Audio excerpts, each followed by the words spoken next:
Buenas tardes, señor Gerli Hassam Gómez Parra, ingeniero y reconocido humorista. Mi nombre es Sebastián Camilo Cortés, soy oriundo de la ciudad de Pasto, soy médico eh, y no voy a mencionar de qué facultad soy egresado, si bien vivo en la ciudad de Bogotá, dado que la siguiente es una opinión que no está influenciada de ninguna manera por ningún ente académico o político y solo expresa mis pensamientos frente a sus declaraciones en redes sociales contra el gremio médico y por las opiniones despertadas a su video parodia de la canción Despacito, por lo cual voy a tratar algunos puntos con los cuales quiero expresar mi punto de vista. Quiero informarle, señor Gerli Hassan, que nosotros recorremos un largo camino de proceso educativo para formarnos en esta profesión, para ingresar a una facultad de medicina y para ello, en el caso, por ejemplo, de aquellos que escogen una universidad pública, deben competir con un impresionante número de aspirantes donde alrededor de uno de cada 70 logra ingresar a la facultad, siendo esta una de las que más demanda tiene. Por el contrario, aquellos que deciden o que pueden costear su estudio en una universidad privada deben pagar la matrícula más cara existente, la cual oscila dependiendo de las universidades entre 10 a 16 millones de pesos semestrales. Por lo cual, gran parte de los estudiantes deben recurrir a ayudas brindadas por estamentos como el ICETEX, que posteriormente generan deudas que deben ser subsanadas con salarios que más allá debatiré sobre su connotación. Ya una vez dentro de la facultad, debe considerarse que ningún otro programa académico de pregrado demanda tanto tiempo como la medicina, ya que es la única carrera que en su estudio se debe intervenir entre 6 a 6 años y medio, y eso sin contar atrasos que pueden presentar algunos estudiantes por diversas razones. Ningún otro programa académico contempla que como estudiante realices jornadas laborales nocturnas, dominicales y festivas desde muy temprano en el pregrado. Por ejemplo, en mi caso, desde aproximadamente el quinto semestre yo ya tenía que realizar turnos los fines de semana o nocturnos, cosa que no ocurre en otras carreras. Claro, esto todo aparte de cumplir con tus obligaciones académicas que son bastante exigentes. Pues nosotros nos encargamos de aprender todos los pormenores del ente más complejo que existe en este mundo, que es el hombre en sí mismo, todos sin remuneración o compensación alguna, convirtiéndote a la larga en mano de obra gratuita para un hospital. Y entiéndase con esto que mi interés no es de ninguna manera demeritar las otras carreras, pues todas son importantes y todas tienen una demanda y una utilidad en la sociedad. Solo digo que nosotros tenemos que encargarnos, repito, del ser de pronto más complejo y de las necesidades más básicas que tiene la humanidad, que es su salud y su enfermedad. Por ende, nuestra responsabilidad puede ser un poco mayor. Cuando logras sortear todas estas complicaciones y graduarte, crees ya tener tu futuro asegurado, crees que nada puede ser más complejo, que ya lo peor ha pasado, pues no. A muchos, como a mí, nos toca ir de manera obligatoria a prestar nuestro servicio social obligatorio durante un año a una población rural y olvidada del país para ejercer esta profesión en condiciones a veces inhumanas, con disponibilidad de tiempo completo de día y de noche, con muy pocas oportunidades de descanso, la mayoría en solitario y sin posibilidad de realizar reclamo alguno en pro de mejorar tus condiciones contractuales o laborales. Pues si renuncias o te quejas, tendrás la alternativa de renunciar, sí, pero ello generará una sanción de 6 meses de inhabilidad en la cual pues tú no podrás trabajar ni mucho menos adelantar tus otros procesos académicos. Si logras sobrevivir a lo anterior y decides incursionar en el mundo laboral normal, pues déjame decirte que en la medicina no existe nada que se pueda denominar como normal. Pues para ingresar a un empleo debes presentarte a complejos procesos de selección, los cuales en muchos casos han sido permeados por la corrupción. Claro está que esto pues, puede evidenciarse en todos los ámbitos de la sociedad. Y cuando finalmente logras trabajar como médico, debes enfrentarte a jornadas de 24, 36 hasta 48 horas consecutivas de trabajo, con salarios muy por debajo del tiempo, dinero y esfuerzo invertido en tu formación. Pero bueno, aún teniendo esa paga reducida al día como debe ser, Esto sería más llevadero si te consignaran o si te otorgaran tu salario de manera cumplida, pero no. Nosotros, como cualquier ser humano, sentimos cansancio, tenemos familias y obligaciones que debemos asumir con los recursos que adquirimos con el sudor de nuestras frentes. Sin embargo, debemos enfrentarnos a una realidad en la cual muchos profesionales presentan atrasos salariales de hasta 3, 4 meses y algunos hasta de años pasados, como es el caso de los trabajadores de Café Salud. Y yo en este caso quisiera preguntarle a usted, señor Hassan, si usted trabajaría, por ejemplo, en la cadena en la cual usted emite sus shows televisivos, si ésta le adeudara 3 meses de salario. Yo realmente lo dudo mucho, pero en nuestro caso muchos no tenemos opción y eso es lo que la gente no sabe o no toma en cuenta. En muchas de estas instituciones en las que laboramos tenemos pacientes con patologías de gran complejidad y en muchas ocasiones nosotros conocemos cuáles son los manejos que debemos llevar, ya que para ello hemos estudiado y existen guías de manejo en la literatura que nos direccionan sobre cómo manejar a los pacientes. Sin embargo, en gran parte de los casos no contamos con los medicamentos, insumos o elementos para tratar a los usuarios. O de lo contrario, son otros entes reguladores los que niegan el despacho de las fórmulas o no autorizan los procedimientos que hemos solicitado, lo cual es frustrante. Pues a pesar de no ser del todo nuestra responsabilidad, lo es en cierta forma, pero no del todo. Nosotros sí somos los que recibimos prácticamente el 100% de las acusaciones y quien tenemos que poner la cara ante la comunidad por estas atrocidades. Y esta realidad la vive no solo el personal médico, sino el cuerpo de enfermería, de instrumentación quirúrgica y en general todos los demás prestantes del servicio de salud. Y eso pues genera que haya manejos inadecuados o insuficientes o que a pesar de que queramos tratar a los pacientes de la mejor forma no podamos hacerlo simplemente por las carencias que contamos en nuestros centros de atención. Y en caso de querer levantar la voz y reclamar por nuestros legítimos derechos como hacen otros gremios, no solo podríamos tener sanciones desde el punto de vista legal, sino que incurriríamos en fallas éticas graves, pues bajo ningún punto de vista es admisible que detengamos nuestro accionar y dejemos desprovistos a nuestros pacientes de su atención aún a costa de nuestro propio bienestar.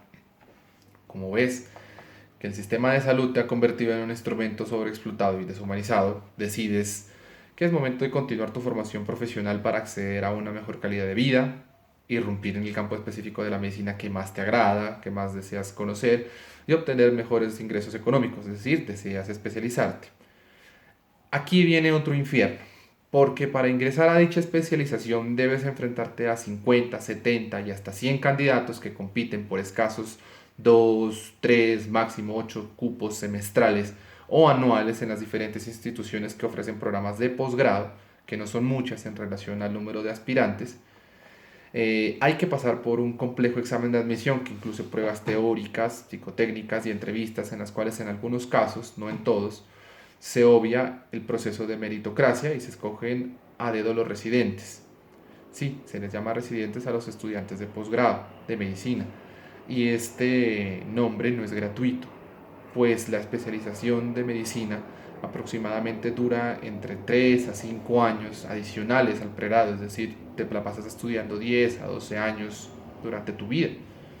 Eh, los horarios de labor son extensos y ocupan todo tu tiempo disponible y ello te impide trabajar de manera simultánea al estudio, ya que literalmente, como dice la palabra, resides en el hospital, por lo cual te conviertes en un individuo incompetente económicamente y debes depender de los aportes que realicen tus padres o de los ahorros que hayas logrado con dificultad conseguir durante tu ejercicio médico, o debes recurrir a becas que constantemente se encuentra el gobierno, déjeme decirle, recortando prácticamente de manera anual para los aspirantes a las especialidades de posgrado. Colombia es uno de los pocos países del mundo donde el médico residente, quien a pesar de ser un profesional y de encontrarse durante su posgrado en pleno ejercicio de su profesión, no recibe paga alguna o remuneración por ofrecer sus servicios, salvo auxilios que algunas facultades otorgan a sus vinculados. eh, ningún residente tiene paga por su trabajo, cosa que no ocurre en la mayoría de países, no solo latinoamericanos, sino europeos en general, de Norteamérica. Eh, por el contrario, se deben pagar cuantiosas sumas de dinero para costear estos programas, o sea que en resumidas cuentas se paga por trabajar. y no gratis, no digo no barato. Las especializaciones en medicina cuestan alrededor de 12, 14 millones semestrales en universidades privadas, lo cual es una suma de dinero bastante elevada. Y es por todo lo anterior que me ofende profundamente que en su parodia se refiera a nosotros como unas locas, porque así es como lo dice en su video y se lo puede citar. Y me molesta las subsiguientes manifestaciones dichas en sus redes sociales cuando usted no entiende el trasfondo de nuestra realidad y nuestros enormes sacrificios para llegar al lugar a donde estamos. Nosotros también nos vemos afectados por este sistema de salud inoperante y en muchos casos también hemos sido pacientes. Y por ende creo que ningún médico colombiano en plena labor de su carrera defiende al menos completamente las condiciones actuales de su ejercicio médico, pues este se encuentra en manos de individuos que no son idóneos para sus cargos y utilizan al médico como una herramienta para pauperizar un servicio que hace muchos dejó de serlo y que se convierte en un negocio que simplemente se encarga de lucrar a terceros a costa de la salud de los ciudadanos y de la integridad de los médicos. Sí, como en todo, hay profesionales buenos, regulares y malos. En todos los ámbitos de la sociedad lo hay. Y no justifico de ninguna manera a aquellos médicos que no se actualizan, que no leen o que no renuevan sus conocimientos. Tampoco defiendo a aquellos que son groseros, que son despreocupados con sus pacientes, que son altaneros y que atienden a sus pacientes, como dice el dicho, a lo más que nunca. Pero tampoco defiendo a aquellos pacientes que copan las salas de espera con motivos de consulta que no ameritan urgencias. No protejo a aquellos pacientes que en estado de embriaguez buscan de manera descarada pasar su guayabo en los servicios de urgencias o de atención. No apruebo a aquellos pacientes que cometen injurias contra el personal de salud y que son agresivos y demandantes contra los mismos, ni mucho menos a aquellos que simplemente buscan una incapacidad médica para ausentarse de sus diversas labores por simple pereza de asistir a las mismas. Es decir, hay errores de lado y lado. Nosotros nos enfrentamos a la muerte, encaramos a personas en su condición más vulnerable, que es la enfermedad. Vemos cometerse injusticias en todos los niveles sociales y sufrimos en carne propia el dolor y sufrimiento de las personas. ¿Cree de verdad usted que somos tan inhumanos como para ver la angustia de un individuo y quedarnos impávidos ante semejante cuadro? ¿Cree de verdad que nos sentimos tristeza al ver un paciente deteriorarse y no poder ofrecer un mejor manejo o más oportuno y pertinente que pueda mejorar su condición de salud? Porque simplemente hay entes ajenos a nosotros que dificultan el servicio. Nosotros nos levantamos cada mañana y pasamos en vela muchas noches a pesar de todas las dificultades que le he dicho, poniendo una sonrisa en el rostro e intentando hacer nuestro mayor esfuerzo en las condiciones ya expuestas para poder brindar el mejor servicio posible. Pero ello, muchas veces, parece no ser valorado por las personas y por el contrario se nos acusa de villanía o de ser enemigos de la gente.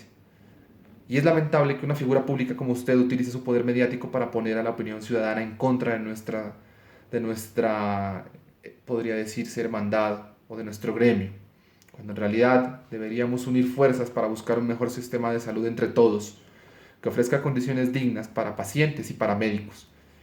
Deberíamos unirnos para derrocar a aquellos que se eternizan en el poder, pisotean nuestros derechos y desfalcan los recursos del Estado para llenarse los bolsillos, mientras pauperizan no solo la salud, sino también la educación, el empleo, el deporte, etc. Deberíamos unirnos para eliminar el ausentismo en las urnas, para erradicar la indiferencia de la gente que se queja con mucho ahínco de los problemas sociales, pero que nunca hace nada, que nunca sale a votar o a manifestarse en pro de un mejor país. Y, en fin, la palabra clave es esa, unirnos, alar para el mismo lado, generar mensajes fraternos que busquen la inclusión de todos, y no por el contrario, división en un país que ya se encuentra por demás polarizado. Yo lo invito, señor Hassan, a que sea emisario de un mensaje que nos congrega a todos en torno a un bien común. Yo no quiero decir que los médicos somos unos santos, no quiero decir que mi interés es victimizarnos, pues nosotros también hemos cometido errores como todos los seres humanos y hemos actuado con indiferencia y hemos permitido que se nos pisotee tanto a nosotros como a los pacientes sin hacer en muchas ocasiones cosas al respecto. Envidio otros gremios que tienen la facultad de poder ir a protestar y de hacer paros cuando, por ejemplo, ven vulnerados sus derechos. Nosotros, como ya expuse anteriormente, no contamos con esa facultad, pero tampoco hemos planteado o realizado otras formas o elementos de reclamo para buscar una mejoría del sistema de salud. Sin embargo, sí creí pertinente exponer ante todos los colombianos el contexto en el que nosotros los médicos ejercemos esta profesión y el mundo en el que vivimos. Y por eso le pido que mida sus palabras y que inculque otro tipo de mensaje. Lo invito siquiera a mi casa o qué sé yo, a algún otro recinto donde podamos discutir con mayor calma esta problemática. Y asimismo invito no solo a médicos y a pacientes, sino en general a la sociedad colombiana, no solo a hablar del tema, sino a ofrecer soluciones aplicables y sobre todo a no permanecer indolentes frente a una situación que cada vez más parece llegar a un punto de no retorno. Yo no quiero que llegue el día en que Colombia eh, se encuentre en un punto en el cual podamos decir pudimos haber hecho algo pero no lo hicimos, simplemente porque en algunas ocasiones nos dio pereza o pensamos que el problema debían solucionarlo otros. No, esta es una responsabilidad de todos y es dónde y cuándo debemos unirnos en pro de jalar hacia un mejor mañana, en este ámbito y en todos los de la sociedad. Yo agradezco la atención, espero que se pueda hacer una retroalimentación adecuada de este tema y que todo se haga con respeto. Muchas gracias.